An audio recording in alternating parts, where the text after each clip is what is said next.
Hello guys, మనం ఇప్పుడు వచ్చేసి సి లాంగ్వేజ్లో కంపారిజన్ ఆపరేటర్స్ అయితే చూడబోతున్నాం. మనం చూసుకుంటే కనుక ప్రీవియస్గా అర్థమెటిక్ ఆపరేటర్స్ అయితే చూసాం కదా. నువ్వు ఇప్పుడు వచ్చేసి కంపారిజన్ ఆపరేటర్స్ అనమాట. ఈ కంపారిజన్ ఆపరేటర్స్ చేసే పని ఏంటంటే చూడండి, ఇక్కడ రాశాను. It compares two values and return the result will be always be true or false. True అంటే వాల్యూ ఎంత అంట 1, ఫాల్స్ అంటే వాల్యూ ఎంత అంట 0. ఇవి చేసే పని ఏంటంటే రెండు వాల్యూస్ని కంపేర్ చేసి ఐదర్ స్టేట్మెంట్ ట్రూ అయితే కనుక 1 అనే వాల్యూ రిటర్న్ చేస్తాయి, స్టేట్మెంట్ ఫాల్స్ అయితే కనుక 0 అనే వాల్యూ అయితే రిటర్న్ చేస్తాయి అనమాట. మీరు చూసుకుంటే స్క్రీన్ మీద నేను డిస్ప్లే చేస్తున్నాను కదా, మనకి డిఫరెంట్ ఆపరేటర్స్ అయితే ఇక్కడ ఉన్నాయి. మనం చూసుకుంటే 1 by 1 అయితే వద్దాం. First one equals to operator ఎలా వర్క్ అవుతుంది, ఏంటి దీని కథ ఏంటి అనేది అయితే చూద్దాం రండి. మీరు చూసుకుంటే కనుక ఆపరేటర్స్ ఎక్కడ వాడతాం మనం చెప్పండి, ఎక్స్ప్రెషన్స్లో అయితే యూజ్ చేస్తాం. ఆ విషయం మీకు తెలిసిందే. ఓకే, ఎక్స్ప్రెషన్ అంటే ఏంటి చెప్పండి, మళ్ళీ ఒకసారి రిపీట్ చేద్దాం. ఎక్స్ప్రెషన్ అంటే ఏంటి? ఆపరెంట్స్ అండ్ ఆపరేటర్స్ కాంబినేషన్ని ఎక్స్ప్రెషన్ అని చెప్పి మనం పిలుస్తాం. అది నిన్న మనం మాట్లాడుకున్నాం కదా అర్థమెటిక్ ఆపరేటర్స్ గురించి మాట్లాడినప్పుడు. మీరు చూసుకుంటే కనుక ఇప్పుడు వచ్చేసి మనం మాట్లాడుకునే ఆపరేటర్ ఏంటంటే ఈక్వల్స్ అనే ఆపరేటర్ గురించి అయితే మాట్లాడుకోబోతున్నాం మనం. అర్థమైందా? ఈక్వల్స్ అనే ఆపరేటర్కి ఏంటంటే డబుల్ ఈక్వల్ టు సింబల్ అయితే పెడతాం. మనం ఇప్పుడు చూద్దాం, ఒక ఎక్స్ప్రెషన్ అయితే రాద్దాం. ఇంట్ X is equal to, okay, మనం మధ్యలో ఇప్పుడు వచ్చేసి ఒక 10 అనే వాల్యూ అయితే తీసుకుందాం. ఓకే, డబల్ ఈక్వల్స్ టు 10 అని అయితే ఇచ్చాను. ఈ రెండు ఏంటి, నాకు 10 అనేది ఆపరెంట్స్, ఈ మధ్యలో ఉన్నది ఏంటి ఆపరేటర్. బాగానే ఉంది. మీరు చూడండి, ఫస్ట్ ఆఫ్ ఆల్ ఇక్కడ ఉన్న వాల్యూ ఎంత 10, అవునా? ఇక్కడ ఉన్న వాల్యూ ఎంత 10. మనం వాడిన ఆపరేటర్ వచ్చేసి ఈక్వల్స్. 10 ఈక్వల్స్ టు 10, 10 రెండు వాల్యూలు సేమేనా కాదా? రెండు సేమే, ఇది 10 ఇది 10. సో రెండు వాల్యూలు సేమ్ అయితే కనుక స్టేట్మెంట్ ఏంటి ట్రూ అయితే మనకు వచ్చే వాల్యూ ఎంత 1. ఇది గుర్తుపెట్టుకోండి మీరు. ట్రూ అయితే కనుక మనకు వచ్చే వాల్యూ 1, ఫాల్స్ అయితే మనకి రిటర్న్ అయ్యే వాల్యూ 0. అర్థమైందా గైస్? మనకి స్టేట్మెంట్ ఇప్పుడు ట్రూ కాబట్టి మనకి రిటర్న్ అయ్యే వాల్యూ అంతా 1. సో ఎక్స్లో మనకి స్టోర్ అయ్యే వాల్యూ అంతా 1 అయితే స్టోర్ అవుతుంది మనకి. ఇన్ కేస్ ఇప్పుడు చూడండి, int y is equal to 20 double equals to 10. 20 అంట 10కి ఈక్వలా? కాదు కదా. సో మనకి రిటర్న్ అయ్యే వాల్యూ ఏంటి? ఫాల్స్ అయితే రిటర్న్ అయ్యే వాల్యూ ఎంత 0. ఇప్పుడు వైలో ఏం స్టోర్ అవుతుంది? 0 అనేది స్టోర్ అవుతుంది. అర్థమైందా? ఎక్స్లో ఏం స్టోర్ అవుతుంది? 1 అనేది స్టోర్ అవుతుంది. మీరు ఇక్కడ వాల్యూసే వాడాలా అంటే 10 20 ఇలా న్యూమరికల్ వాల్యూసే వాడాలా అంటే కాదు, మీరు కావాలంటే వేరియబుల్స్ కూడా వాడుకోవచ్చు. ఫర్ ఎగ్జాంపుల్ ఇంట్ ఏ ఈక్వల్ టు 10, ఇంట్ బి ఈక్వల్ టు 20, ఇంట్ result equal to A double equals to B. ఇలా కూడా రాయొచ్చు. అర్థమైందా? ఏ వాల్యూ అంతా 10, మీరు మధ్యలో వాడిన ఆపరేటర్ ఏంటి double equals to, B value అంతా 20. సో మనకి ఎక్స్లో ఏం స్టోర్ అవుతుంది చెప్పండి? 10 డబుల్ ఈక్వల్స్ టు 20 అంటే ట్రూవా కాదా? స్టేట్మెంట్ చెప్పండి. 10 ఎప్పటికీ 20కి ఈక్వల్ కాదు కదా. సో స్టేట్మెంట్ అనేది ఫాల్స్. సో అప్పుడు మనకి ఇక్కడికి వచ్చే వాల్యూ అంతా 0. ఇందాక మాట్లాడుకున్నాం కదా మనం, ఫాల్స్ అంటే వచ్చే వాల్యూ అంతా 0. అర్థమైందా డబుల్ ఈక్వల్స్ టు ఎలా వర్క్ అవుతుందని చెప్పేసి. నెక్స్ట్ మీరు చూసుకుంటే కనుక not equals to operator. Not equals to symbol చూడండి, ఇలా అయితే ఉంటుంది మనకి. గైస్, మనం ఇప్పుడు వచ్చేసి నాట్ ఈక్వల్స్ టు ఆపరేటర్ గురించి అయితే మాట్లాడుకోబోతున్నాం కదా. మీరు చూడండి, నాట్ ఈక్వల్స్ టు ఆపరేటర్కి వచ్చేసి సింబల్ అయితే ఇలా అయితే ఉంటుంది మనకి. ఇదిగోండి ఇలా, ఓకేనా?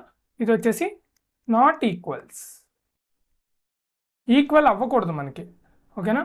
మీరు చూడండి ఇప్పుడు for example 20 not equals to 10 అయితే మనకు వచ్చే వాల్యూ ఏంటి? ఈ స్టేట్మెంట్ కరెక్టా కాదా? 20 అనేది 10కి ఈక్వలా కాదా? Not equal.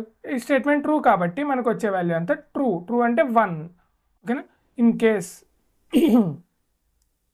20 not equal to 20, ఈ స్టేట్మెంట్ ఫాల్స్. అర్థమవుతుందా మీకు? 20 ఎలా నాట్ ఈక్వల్ టు 20 అవుద్ది? రెండు ఈక్వల్, కానీ మనం ఇక్కడ ఏం ఆపరేటర్ పెట్టాం? నాట్ ఈక్వల్స్ టు ఆపరేటర్ పెట్టాం. సో మనకి ఇక్కడ ఏమవుతుందంటే 0 అనేది వస్తుంది. అర్థమైందా?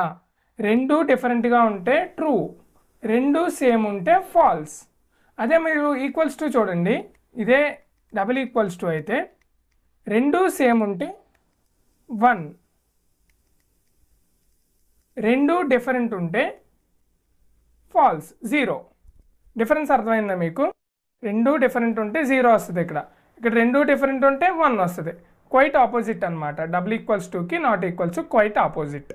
నెక్స్ట్ మీరు చూడండి, నెక్స్ట్ ఆపరేటర్ వచ్చేసి మనకు వచ్చేసి గ్రేటర్ దాన్. మీరు రైట్ హ్యాండ్ ఏదైతే ఉందో దాన్ని ఇలా అయితే ప్లేస్ చేయండి. మీ రైట్ హ్యాండ్తో ఇలా చూసినప్పుడు అది ఏమవుతుందంటే గ్రేటర్ దాన్ సింబల్ అయితే అవుతుంది. ఓకేనా? ఇప్పుడు దీన్ని ఏం చేద్దామంటే, ఫర్ ఎగ్జాంపుల్ ఇంట్ x is equal to 10 greater than 2. ఈ స్టేట్మెంట్ ట్రూవా ఫాల్సా? మీరు ఒకటే ఆలోచించాలి. 10 గ్రేటర్ దాన్ 2 అంటే ఇక్కడ 10 గ్రేటర్ 2. ఇక్కడ ఏంటంట 10 అంట 2 కన్నా పెద్దదంట. అబ్సల్యూట్లీ ఈ స్టేట్మెంట్ అనేది ట్రూవా ఫాల్సా? 2 కన్నా 10 పెద్దదే. ఇంకోండి, డబల్ సింబల్ ఎక్కడైతే ఉందో అటు సైడ్ మనకి పెద్ద వాల్యూ ఉండాలి. సింగిల్ సింబల్ ఎటైతే ఉంది, సింగిల్ యాంగిల్ ఎటైతే ఉందో అటువైపు చిన్న యాంగిల్ ఉండాలి, చిన్న వాల్యూ ఉండాలి. అర్థమైంది? ఇప్పుడు 10 గ్రేటర్ దాన్ 2. 2 కన్నా 10 పెద్దది కాబట్టి స్టేట్మెంట్ ట్రూ కాబట్టి మనకి ఏమొస్తుంది? వాల్యూ 1 వస్తుంది. అంటే ఎక్స్లో ఏ వాల్యూ స్టోర్ అవుతుంది? 1 అనేది స్టోర్ అవుతుంది. నెక్స్ట్ ఇంట్ y is equal to 10 greater than 30 ఇలా రాశాను. ఇప్పుడు ఈ స్టేట్మెంట్ ఏమవుతుంది చూడండి, 10 కన్నా 30 కన్నా 10 పెద్దదంట. అబ్సల్యూట్లీ ఈ స్టేట్మెంట్ అనేది ఫాల్స్ కాబట్టి మనకి 0 అనేది రిటర్న్ అయ్యి వైలో స్టోర్ అవుతుంది. అర్థమైందా? Greater than symbol, greater than operator ఎలా అయితే యూజ్ చేస్తాం అనేది. నెక్స్ట్ వచ్చేసి మనం లెస్ దెన్ ఆపరేటర్కి అయితే వెళ్ళిపోదాం. లెస్ దెన్ ఆపరేటర్ సింబల్ గట్టా చూడండి, ఒకసారి స్క్రీన్ మీద చూపిస్తున్నాను. ఇదిగోండి, లెస్ దెన్ సింబల్ వచ్చేసి మీ లెఫ్ట్ హ్యాండ్ని ఈ షేప్లో అయితే పెట్టండి. సో దాన్ని ఏమంటామంటే మనం లెస్ దాన్ సింబల్ కింద కన్సిడర్ చేస్తాం. ఓకేనా? Less than. చూడండి గైస్, ఇప్పుడు ఇంట్ y is equal to, for example తీసుకుంటున్నాను నేను, 10 లెస్ దాన్ 20. ఈ స్టేట్మెంట్ ట్రూవా ఫాల్సా? 10 లెస్ 20 కన్నా 10 చిన్నదంట. ఓకే, చిన్నదంట. అప్పుడు ఏంటి స్టేట్మెంట్ ఏంటి? ట్రూవా ఫాల్సా?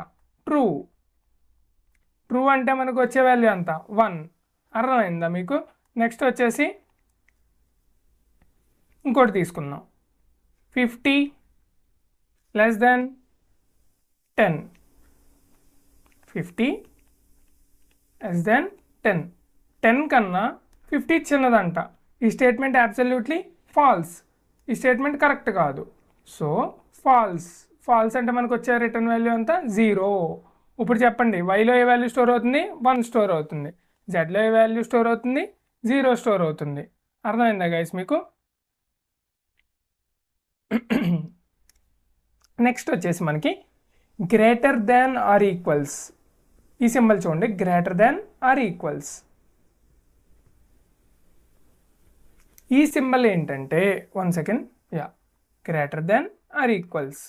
ఈ సింబల్ యూజ్ చేసుకుంటే మనకి ఎలా యూజ్ అవుతుందంటే 10 గ్రేటర్ దాన్ 10. మనకి ఏ వాల్యూ వస్తుందని చెప్పండి? 10 కన్నా 10 పెద్దదా? కాదు కదా. సో ఫాల్స్ రిటర్న్ అయిపోతుంది. మీరేం చేయాలనుకుంటున్నారంటే ఇంక్లూడింగ్ 10తో పాటు 10 కన్నా పైన ఉన్న వాల్యూస్ని చెక్ చేయాలనుకుంటున్నారు. అలాంటప్పుడు ఎలా రాయాలంటే 10 greater than or equals to 10. 10 ఈక్వల్గా అన్న ఉండాలి, లేదంటే 10 కన్నా పెద్ద వాల్యూ అయ్యి ఉండాలి. ఇక్కడ అప్పుడే ట్రూ రిటర్న్ అవుద్ది. ఇప్పుడు 10 రెండు ఈక్వల్ కదా, సో ట్రూ అనేది రిటర్న్ అవుతుంది. ఈ కేసులో ఏం జరిగింది చూడండి, 10 కన్నా ఇక్కడ ఉన్న వాల్యూ పెద్దగా ఉండాలి, కానీ లేకపోవడం వల్ల ఫాల్స్ రిటర్న్ అయింది. ఇక్కడ మీరు చూసుకుంటే 10 సేమ్ ఈక్వల్ అన్న ఉండాలి, గ్రేటర్ దాన్ అయినా ఉండాలి. ఆర్ఎల్స్ మీరు చూసుకుంటే ఇప్పుడు చూడండి, ఈ రెండు ఈక్వల్ కాదా చెక్ చేసుకుంది, కాదు. 10 కన్నా పెద్దదా కాదా అని చెక్ చేసుకుంది, పెద్దదే. సో ట్రూ అనేది రిటర్న్ అవుతుంది. True is nothing but 1. అర్థమైందా గైస్ మీకు? ఆర్ఎల్స్ ఇప్పుడు మీరు చూసుకుంటే కనుక ఇన్ కేస్ ఇలా రాశాను, 5 greater than or equal to 10. 10కి ఈక్వలా? కాదు. 10 కన్నా పెద్దదా? కాదు. అప్పుడు మనకి ఏం రిటర్న్ అవుతుంది? ఫాల్స్ అనే వాల్యూ అయితే రిటర్న్ అవుతుంది. అర్థమైందా మీకు? ఈ greater than or equal to symbol ఎలా అయితే యూజ్ అవుతుంది అనేది. నెక్స్ట్ వచ్చేసి మనకి less than or equals to okay, less or equals. ఓకేనా, మీరు కావాలంటే స్క్రీన్ మీద వేస్తున్నాను చూడండి, ఇక్కడ less than or equals to, right. Now ఇప్పుడు చూద్దాం రండి ఇది ఎలా వర్క్ అవుతుంది అనేది.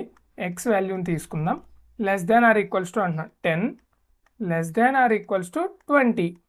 ఇప్పుడు చెప్పండి 20కి ఈక్వలా? కాదు. 20 కన్నా చిన్నదా 10? Yes, true. కాబట్టి మనకి వచ్చే వాల్యూ 1 అయితే వస్తుంది. ఇన్ కేస్ సేమ్ ఎక్స్ప్రెషన్ రివర్స్లో రాద్దాం, 20 less than or equal to 10. Check చేయండి, లెస్ దాన్ ఆర్ ఈక్వల్స్ అంటున్నాం. ఫస్ట్ లెస్ దాన్, 10 కన్నా చిన్నదా 20? కాదు. 10కి ఈక్వలా? కాదు. సో మనకు వచ్చే వాల్యూ ఏంటి? ఫాల్స్ అనేది అయితే రిటర్న్ అవుతుంది. అర్థమైందా less than or equals to అనేది ఎలా వర్క్ అవుతుంది అనేది? నో మనం ప్రోగ్రామాటికల్గా ఇవన్నీ ఒకసారి ఇంప్లిమెంట్ చేసి అయితే చూద్దాం 1 by 1. ఓకేనా గైస్, రైట్. మనం వచ్చేసి కోడ్ బ్లాక్స్ అయితే ఓపెన్ చేసుకుందాం. కోడ్ బ్లాక్స్ ఓపెన్ చేసుకున్న తర్వాత 2 వాల్యూస్ అయితే తీసుకుందాం, ఇంట్ ఏ కమా బి. ఓకేనా, ఈ 2 వాల్యూస్కి నేను యూజర్ దగ్గర నుంచి ఇన్పుట్ తీసుకోవాలనుకుంటున్నాను. సో నేను ఏం చేస్తానంటే printf enter A and B values అని చెప్పి అడుగుతున్నాను. అడిగిన తర్వాత ఏం చేయాలి? స్కాన్ఎఫ్ అయితే రాసుకుంటాం కదా, మనం తెలుసు కదా మీకు, %d comma and symbol mandatory guys, మర్చిపోకండి, చాలామంది ఇక్కడ మిస్టేక్ చేస్తారు. అండ్ రైట్, ఈ 2 వాల్యూస్ని అయితే రీడ్ చేసుకున్నాను యూజర్ దగ్గర నుంచి. ఇప్పుడు 1 by 1 మన దగ్గర ఉన్న ఆపరేటర్స్ని యూజ్ చేసుకుని కంపేర్ చేద్దాం వీటిని. ప్రింట్ఎఫ్ ఏం చేద్దామంటే ఫస్ట్ ఈక్వల్సా కాదా చెక్ చేద్దాం. ఈక్వల్స్ %d, యా ఈక్వలా కాదా చెక్ చేయాలంటే ఏం చేయాలి? ఏ =b, అవునా? నెక్స్ట్ నాట్ ఈక్వలా కాదా చెక్ చేద్దాం.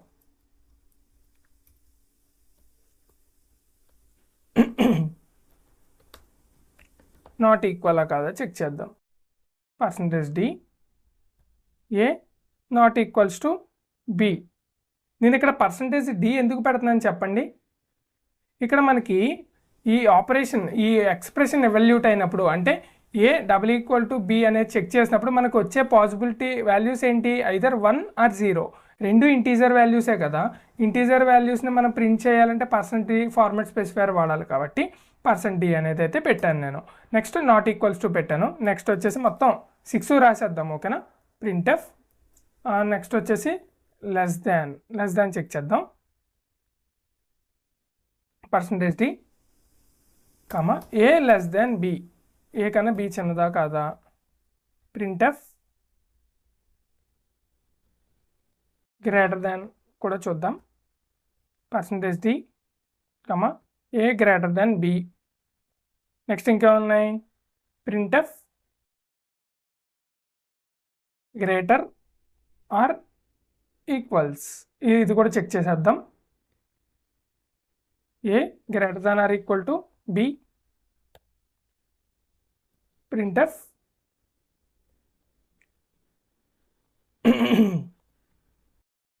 Less or